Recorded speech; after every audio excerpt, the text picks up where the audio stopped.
सभी का स्वागत है स्टोरीज फॉर यू पर। आज हम आपके लिए लेकर आए हैं हिंदी कहानियों के संग्रह में से एक कहानी, पुरोहितों का दान। तो चलिए इसे सुनते हैं।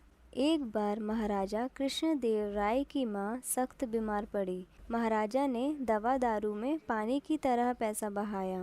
वैद्यों, हकीमों व डॉक्टरों ने अपनी ओर से भरसक कोशिश की, मगर कोई फ़ायदा न हुआ। आखिर महाराज की माँ एक दिन इस दुनिया से कूच कर गई। महाराजा के दिल पर भारी चोट पहुँची। माँ के देहांत से महाराजा उदास रहने लगे। उनके दुख का एक और कारण यह था कि मरने से थोड़ी देर पहले माताजी ने आम खाने की इच्छा प्रकट की थी, परंतु आम खाने से पहले ही उनके प्राण पखेरु उड़ गए।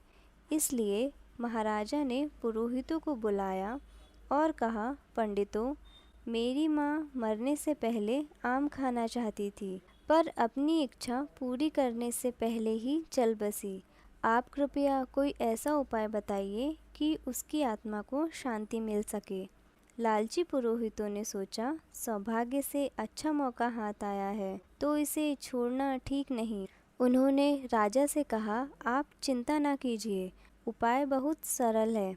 आप अपनी माता की आत्मा की शांति के लिए श्राद्ध तिथि के निमित्त सोने के 100 आम बनवाकर पुरोहितों को दान कीजिए, बस आपकी चिंता मिट जाएगी।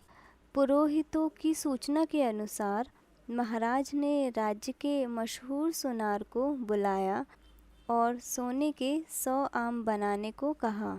श्राद्ध के दिन आम तैयार हो गए। 100 पुरोहितों को नेवता दिया गया। महाराज ने सम्मानपूर्वक सबको आम दान में दिए और भोजन देकर विदा किया। पुरोहित खुश होकर घर गए। महाराज के दरबार के मुसाहिब तेनालीरामन यह सब चुपचाप देख रहे थे। पुरोहितों की चालाकी देखकर मन ही मन कुछ सोचने लगे। एक दिन तेनालीरामन ने उन्हीं पुरोहितों को भोजन के लिए बुलाया। पुरोहित प्रसन्न होकर दक्षिणा के लालच से इकट्ठा हुए। तेनालीरामन ने कहा, आज मेरी माता की श्राद्ध तिथि है, सो आपको बुलाया है। आप सबको मेरे यहाँ पाकर मैं बहुत खुश हुआ हूँ। आप बैठिए, भोजन की तैयारी हो रही है। तेनालीरामन रसोई घर में गए। थोड़ी देर बाद वे लोहे की छड़ें गरम कर ले आए और पुरोहितों के शरीर को दागने लगे।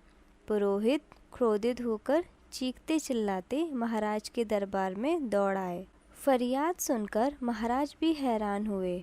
उन्होंने तेनालीरामन को बुलावा भेजा। तेनालीरामन तुरंत ही आ गए। महाराज को प्रणाम करके वे नम्रतापूर्वक खड़े हुए। यह क्या शरारत की गई है इनके साथ? महाराज ने डांटते हुए पूछा। तेनालीरामन न डरे न घबराए, हाथ जोड़कर कहा, मैंने सब कुछ अपनी आदरणीय माता की आत्म शांति के लिए किया है महाराज। अगर इसमें कुछ दोष हो तो क्षमा चाहता हूँ। महाराज ने पूछा, क्या इन पुरोहितों को दागने से तुम्हारी माता की आत्मा को शांति मिलेगी? तेनालीरामन ने फिर नम्रता से कहा, महाराज, जब मेरी माँ मरने को थी तो वैद्य ने सुझाया कि लोहे की छड़ें तपाकर उसके शरीर को दाग दो तो यह अच्छी हो जाएगी। माता जी ने मुझे वैसी आज्ञा की। मैं छड़ें तपा रहा था और इधर उनके प्राण निकल गए। आपने अपनी माँ की अधूरी इच्छा पूरी करने के लिए सोने के आम दान में दिए, वैसे ही अपने माता जी का अधूरा इलाज पूरा करने के लिए 100 पुरोहितों को तपी छड़ों से दाग दिया। महाराज के लिए एक शास्त्र और मुझ गरीब के लिए दूसरा थोड़े ही हो सकता है। मैं अमीर तो नहीं हूँ, मुझे खेद है कि मैं सोने की छड़ें बनवा न सका। मेरी माँ की आत्मा को लोहे की छड़ों से ही संतोष करना पड़ेगा। महाराज मन ही मन मुस्कराए। उन्होंने तेनालीरामन की तारीफ की। लालची पुरोहित शर्म के मारे मुँह लटकाए वहाँ से रवाना हुए। और ऐसे ही किस्से कहानियों के लिए हमसे जुड़े रहिए। आप सभी का बहुत बहुत शुक्रिया।